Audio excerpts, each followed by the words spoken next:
warahmatullahi wabarakatuh. Kembali lagi bersama channel Ogi, Oglu Guruku, channel pendidikan mencerdaskan generasi bangsa.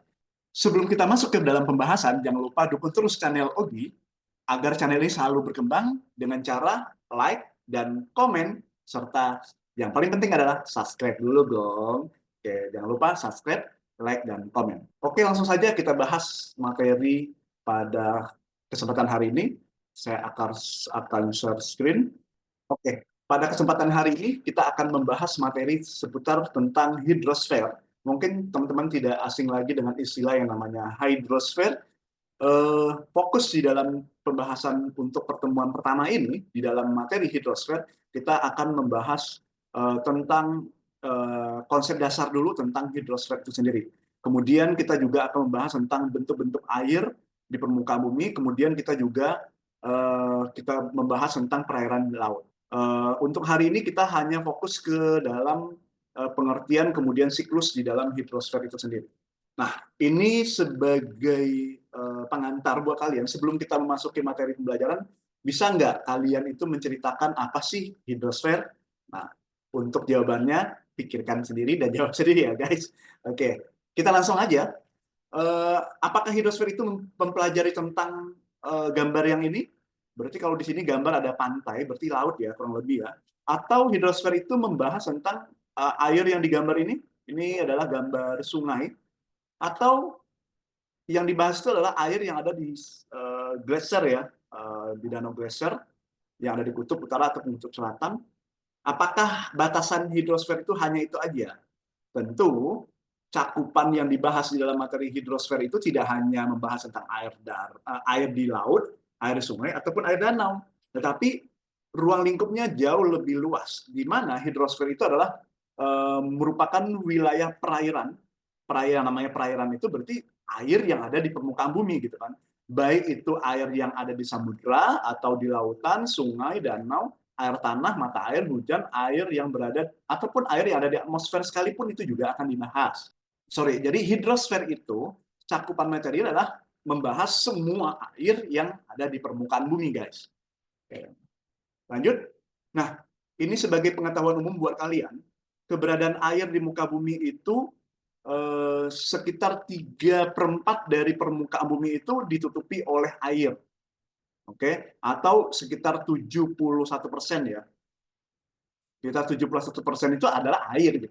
Nah, air yang ada di muka bumi itu terbagi ke dalam 3 bentuk, yaitu yang pertama ada namanya air di permukaan, di mana air permukaan itu meliputi laut, kemudian air di sungai, danau, rawa, kemudian ada es dan glacier. Itu adalah air di permukaan bumi. Kemudian ternyata air itu juga ada di udara, guys. Oke, yang pertama adalah air di permukaan, yang kedua di udara. Nah, di udara, air itu bisa dalam wujud uap air, kabut, atau berbagai macam awan misalnya. Itu adalah air yang ada di udara. Jadi air itu tidak hanya di permukaan, tetapi juga ada di udara. Dan yang terakhir adalah air itu juga ada di dalam tanah, meliputi air tanah bebas ataupun air tanah dalam, artesis ataupun freatis. Nah, ini akan kita kupas satu persatu. Jadi secara garis besar, keberadaan air di muka bumi itu terdapat di 3 tempat. Yang pertama di permukaan, kemudian dia juga bisa berada di atmosfer, di lapisan udara, kemudian dia juga berada dalam perut bumi itu sendiri, berarti di dalam tanah. Jadi 3 tempat air yang tersebar di permukaan bumi. Nah, kalau kalian lihat persebaran dan perkiraan persediaan air di muka bumi, ini sudah dicantumkan di dalam tabel tentang sebarannya ya. Paling besar itu adalah air laut. Di laut itu di sini dijelaskan persentase air itu dari 71% air yang jadi permukaan bumi itu terdiri dari 71% itu adalah air gitu kan. Selebihnya baru daratan. Nah, dari 71% air yang ada di permukaan bumi itu, hampir 96,54% itu air itu ada di laut. Ini yang pertama, persentase terbesar.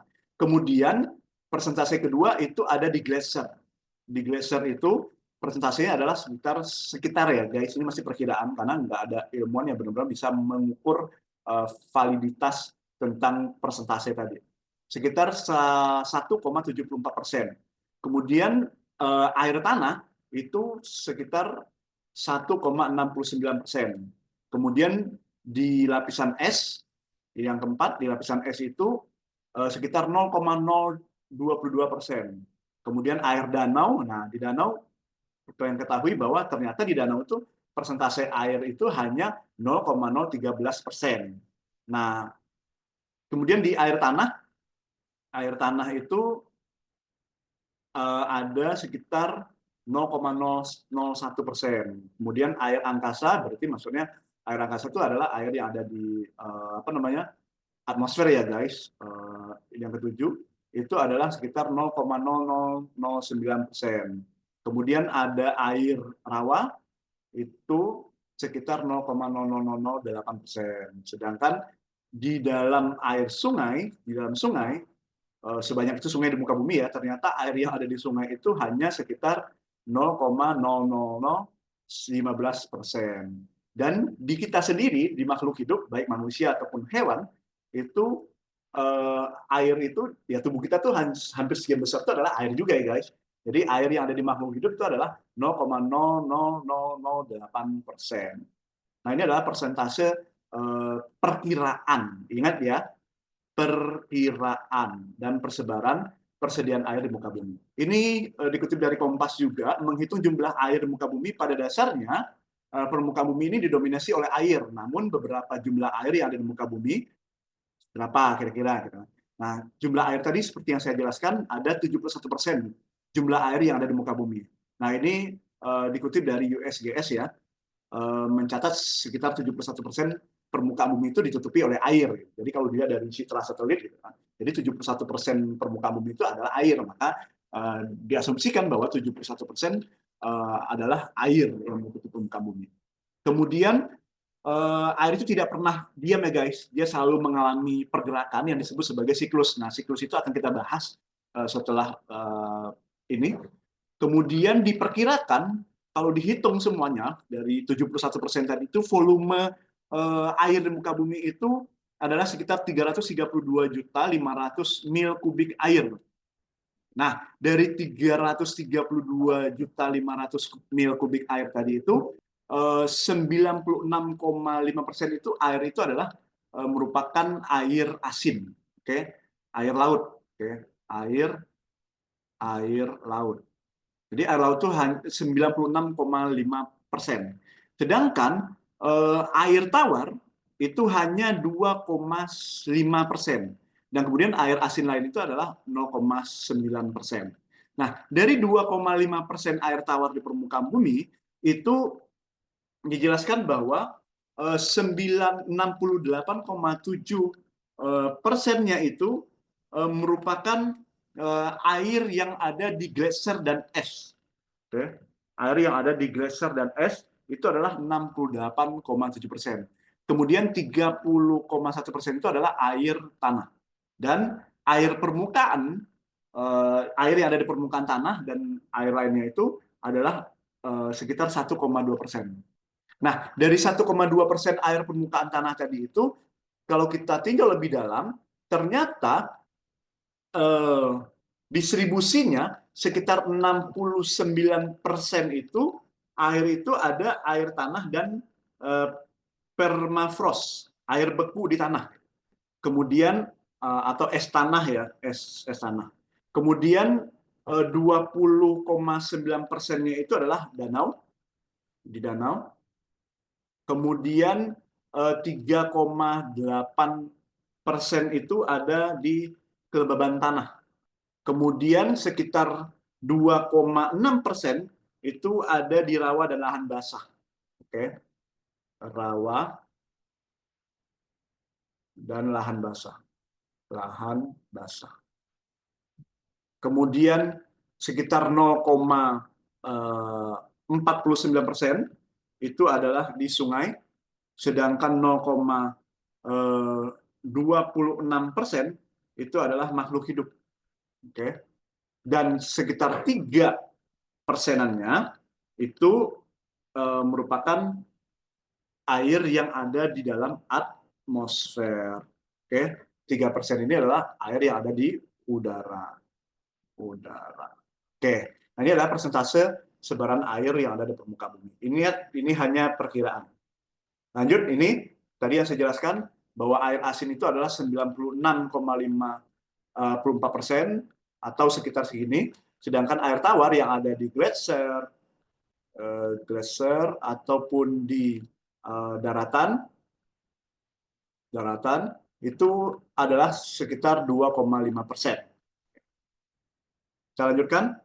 Ini adalah siklus hidrologi seperti yang tadi dijelaskan bahwa yang namanya air itu dia akan mengalami pergerakan akibat air tadi itu akibat dari permukaan bumi itu mendapatkan energi dari matahari sehingga memunculkan yang namanya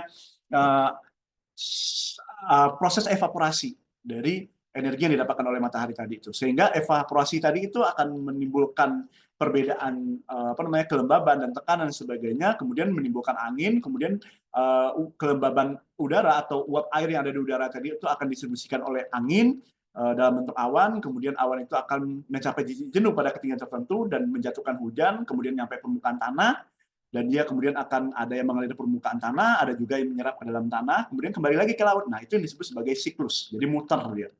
Nah, kalau teman-teman lihat dari gambar ini, secara garis besar, yang namanya siklus air itu adalah proses penguapan, air yang mengalami penguapan, kemudian dia mengalami kondensasi, kemudian dari kondensasi itu dia mengalami presipitasi atau jatuh ke permukaan tanah, dalam bentuk hujan ataupun dalam bentuk salju, kemudian mengalir di permukaan tanah dan di dalam tanah, kemudian dia kembali lagi ke laut. Nah, itu disebut sebagai siklus, intersepsi.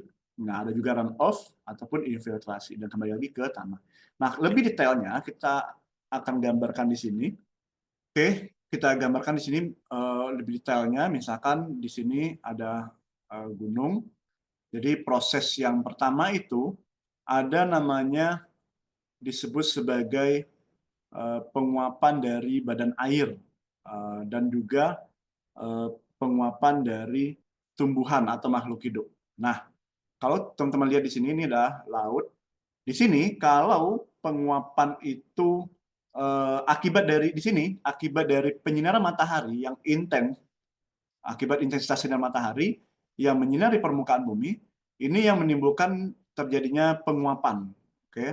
Terjadinya penguapan karena panas kan, energi matahari ini menyebabkan permukaan laut itu panas, sehingga akan mengalami proses penguapan dari laut yang disebut sebagai proses evaporasi.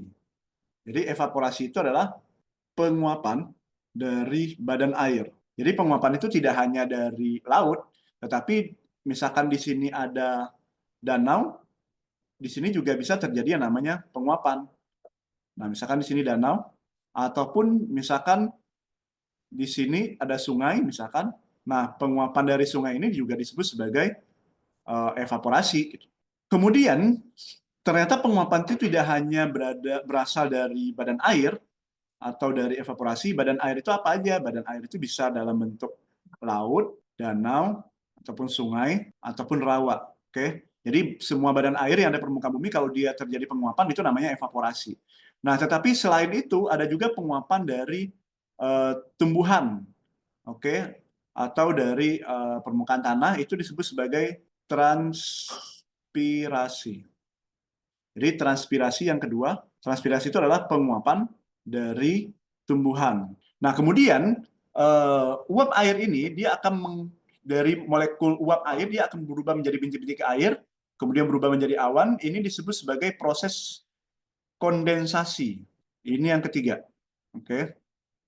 Ketiga, kondensasi. Jadi kondensasi itu adalah perubahan uap menjadi bintik-bintik air atau berubah menjadi awan.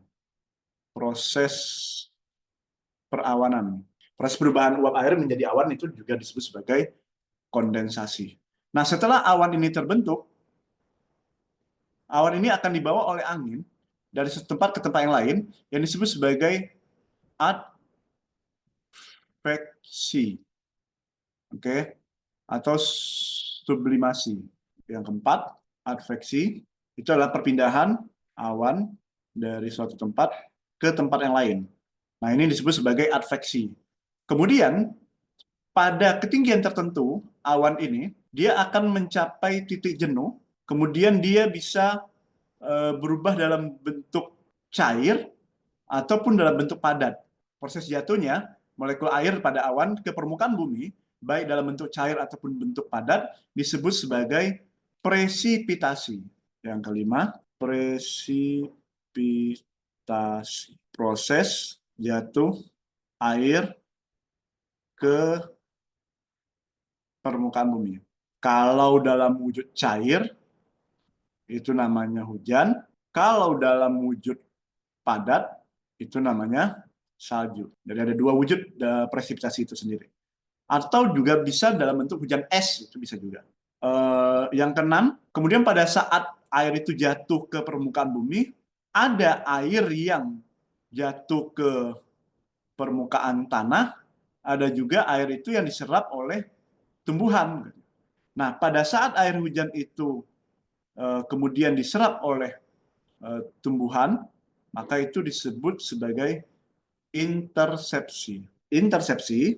Intersepsi penyerapan air oleh tumbuhan. Kemudian ada juga air itu yang jatuh ke permukaan tanah sehingga air itu diserap oleh tanah.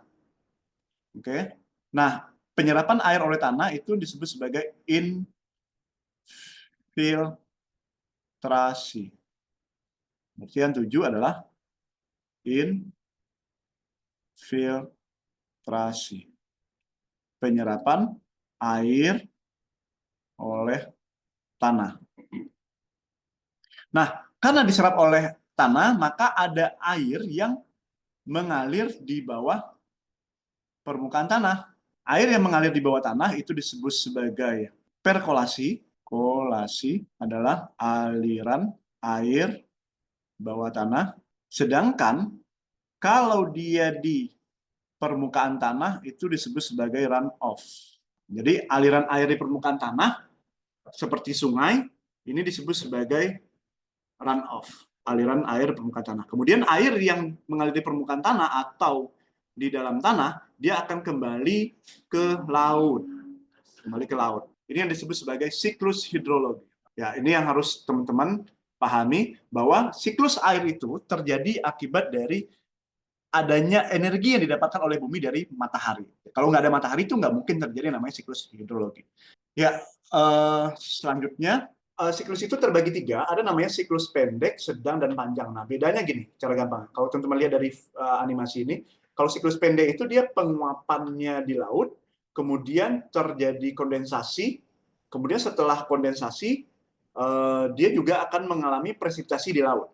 Jadi prosesnya itu hanya 3 ya, evaporasi, kemudian dia akan mengalami kondensasi, kemudian dia langsung mengalami presipitasi di laut. Berarti kesimpulannya, semua proses itu hanya terjadi di laut. Itu namanya siklus pendek. Beda hal dengan siklus sedang. Kalau siklus sedang itu evaporasi di laut, oke, kemudian dari evaporasi terbentuk kondensasi, berarti evaporasi di laut, kemudian dia juga mengalami kondensasi, kemudian dia mengalami sublimasi juga, karena ada pergerakan di sini, ke daratan, kemudian nyampe di daratan, dia akan mengalami presipitasi.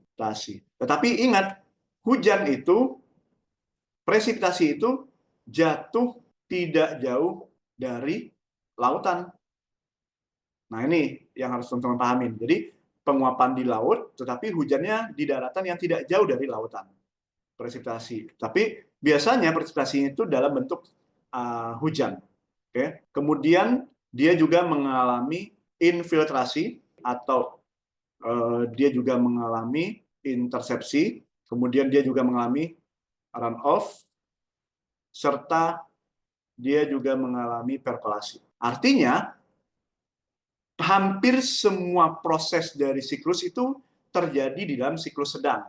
Namun, yang membedakan sedang dengan panjang nanti itu adalah proses presipitasinya dan jarak dari laut. Kalau siklus sedang, proses presipitasinya itu tidak jauh dari laut dan jatuh dalam bentuk hujan. Nah, kalau teman-teman lihat di siklus panjang, itu prosesnya adalah sama, dia mengalami evaporasi juga, evaporasi atau transpirasi, atau kedua-duanya disebut sebagai evapotranspirasi. Berarti penguapan yang bersamaan antara daratan air laut dengan tumbuhan. Kemudian dia juga mengalami kondensasi, kemudian dia mengalami pergerakan sublimasi. Tetapi biasanya pergerakan sublimasi itu bergerak jauh ke dalam ke daratan. Kemudian baru dia akan mengalami presipitasi. Namun presipitasinya itu jatuh dalam bentuk salju. Oke, kenapa? Karena dia mengalami sublimasi jauh ke daratan, berarti proses sublimasinya lama. Karena dia terlalu lama di udara, bergerak jauh ke daratan, maka dia biasanya jatuhnya dalam bentuk salju. Kemudian baru dia mengalami yang kelima itu adalah intersepsi, penyerapan oleh tumbuhan, kemudian dia juga bisa diserap oleh tanah, infiltrasi, kemudian dia juga bisa bergerak ke permukaan tanah, mengalir ke permukaan tanah yang disebut sebagai runoff, ataupun dia bisa mengalir di bawah tanah yang disebut sebagai perkolasi. Nah, ini siklus panjang. Jadi, apa beda panjang dengan sedang? Kalau panjang itu dia terjadi evaporasi, kemudian hujannya itu atau presipitasinya itu jauh di dalam daratan. Oke? Dan dia biasanya jatuhnya dalam bentuk hujan salju, dalam bentuk salju. Sedangkan untuk siklus pendek, dia hujannya tidak jauh jatuh dari lautan. Nah, itu dua bedanya. Oke, pertemuan selanjutnya kita akan bahas tentang perairan darat. Pertemuan hari ini cukup sampai di sini. Jangan lupa dukung terus channel Ogi dengan cara like, komen, dan subscribe. Oke, kalau ada hal yang kalian bingung, silakan diskusi di kolom komentar dan kita akan bahas di pertemuan selanjutnya. Komentar kalian sangat berarti untuk mengembangkan channel ini. Jangan lupa like, komen, dan subscribe untuk mendukung channel ini agar tetap berkembang. Terima kasih. Assalamualaikum warahmatullahi wabarakatuh.